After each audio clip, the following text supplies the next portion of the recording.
Un encuentro con su palabra, porque secase la hierba, marchitase la flor, mas la palabra de Dios permanece para siempre. Con ustedes, el doctor José Ricardo Arias Quintero.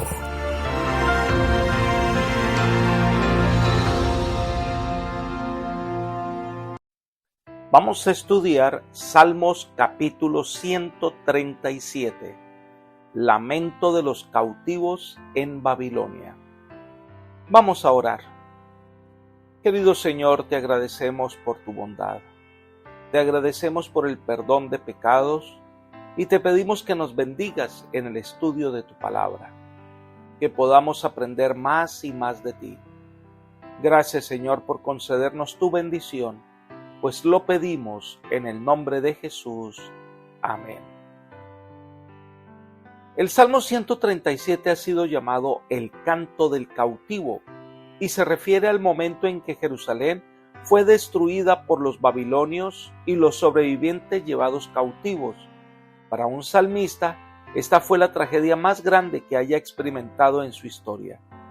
La nación escogida por Dios ahora ya no existe más, y todo por su rebelión y por haberle dado la espalda a Dios. Ahora están en tierra extraña y son objeto de burla. Su dolor es profundo y se refleja en este salmo.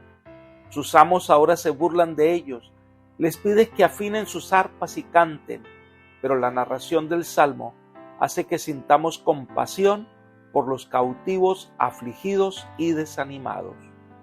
Cuando leemos los versículos 1 al 4 se describe la profunda nostalgia que sentían por su tierra. La primera descripción de este canto triste lo vemos en el versículo 1. Junto a los ríos de Babilonia, allí nos sentábamos y llorábamos acordándonos de Sión. Babilonia era conocida como la tierra de muchas aguas, siendo el principal afluente del río Éufrates. En las orillas se sentaban para llorar por Jerusalén, la ciudad amada que había sido destruida. La tierra que fluye leche y miel yacía en ruinas. Pero quizás lo que más hacía que el corazón se sintiera apesadumbrado era que el templo de adoración estaba en ruinas. Este lamento los acompañará por mucho tiempo, e incluso cuando se construyó el nuevo templo, muchos lloraron recordando la gloria del templo de Salomón. Sigamos con el versículo 2. Sobre los sauces, en medio de ella colgábamos nuestras arpas. Los cantores colgaron sus arpas porque no tenían nada que celebrar o de qué alegrarse. Estas arpas que producían finas melodías estaban mudas. La verdad que Israel, al no cumplir el propósito divino y alejarse de la adoración al verdadero Dios, hicieron que Israel cayera en estos momentos tristes. Pero esto fue lo que despertó a Israel a volver y entender el camino de Dios. En medio de esas circunstancias adversas, Dios iba a cumplir sus propósitos. Un comentario interesante sobre este asunto hace la escritora Elena de White al decir: fueron llevados en cautiverio a Babilonia y dispersados por tierras de paganos. En la aflicción, muchos renovaron su fidelidad al pacto con Dios, mientras colgaban sus arpas de los sauces y lloraban por el santo templo desolado. La luz de la verdad resplandeció por su medio y el reconocimiento de Dios se difundió entre las naciones. Los sistemas paganos de sacrificios eran una perversión del sistema que Dios había ordenado, y más de un sincero observador de los ritos paganos aprendió de los hebreos el significado del ceremonial divinamente ordenado y con fe aceptó la promesa de un Redentor. Libro El deseo de todas las gentes, página 20. A veces, lo que no queremos hacer en tiempo de bonanza y paz, seremos llevados a hacerlo en tiempos de dificultad. Para acrecentar su dolor, los babilonios le pedían a son de burla que cantaran cánticos alegres de Sión. Leamos el versículo 3. Y los que nos habían llevado cautivos nos pedían cánticos, los que nos habían desolado nos pedían alegría, diciendo: cantadnos algunos de los cantos de Sión.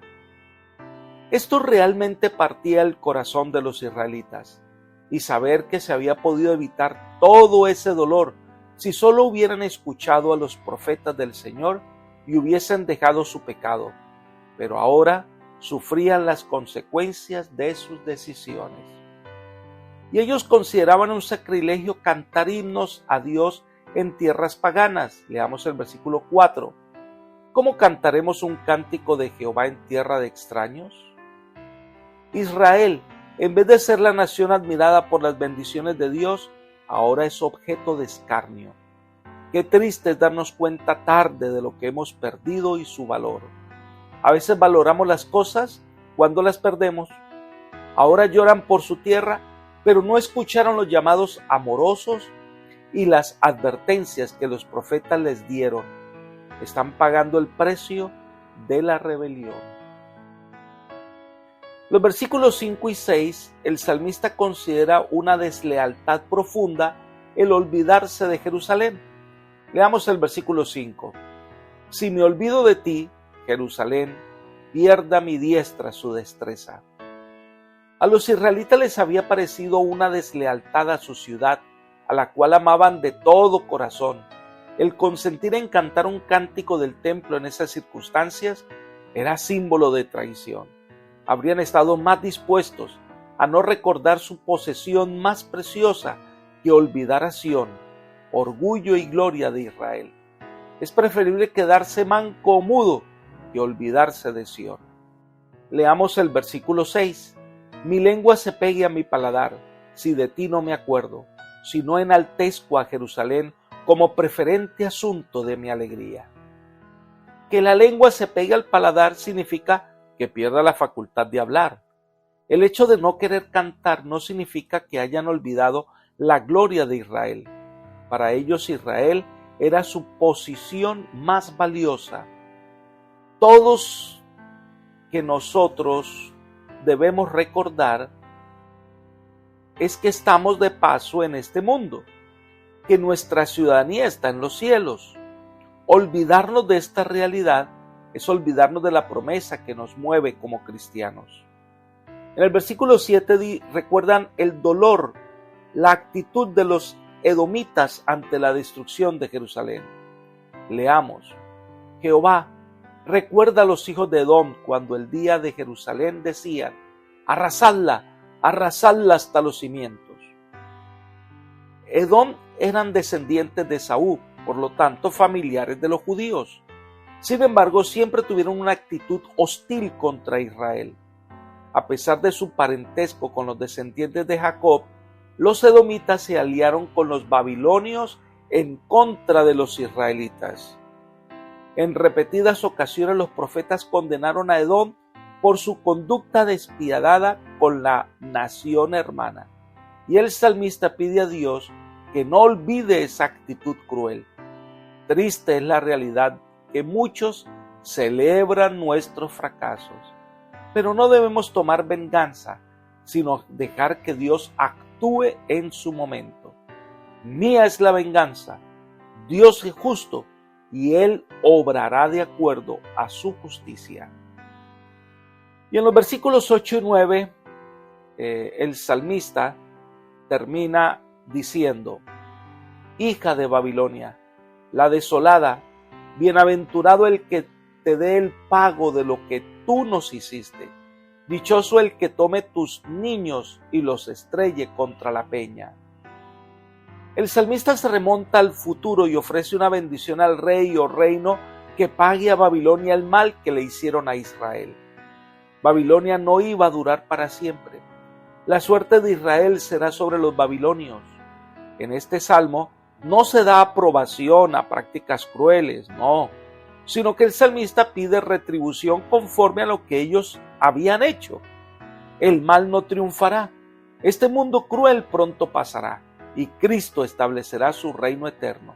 Y cuando Él venga, dará a cada uno su recompensa. Apreciados amigos y hermanos, ser arrebatados de nuestra tierra no es una experiencia para nada deseable. En la antigüedad las naciones conquistadas eran llevadas cautivos como esclavos a algunas personas de las naciones conquistadas. La nostalgia por su tierra y saber que fue destruida debió ser grande. Hoy muchas personas son desplazadas de su tierra debido a los constantes conflictos que hay entre los pueblos. Hoy también debe ser una experiencia traumática saber que su tierra no le brinda las garantías y que debe salir para proteger a su familia. ¿Cómo quisieran que las cosas cambiaran y volvieran a su patria?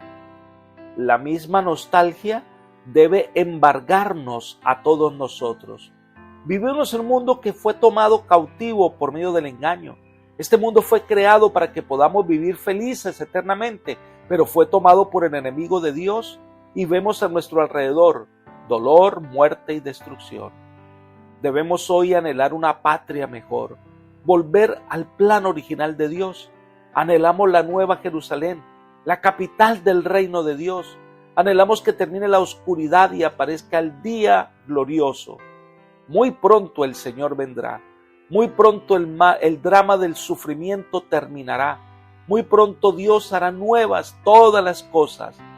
Debemos estar listos para ese gran acontecimiento. Que hoy el Señor llene tu corazón de esperanza y vida. Es mi oración por ti. Amén.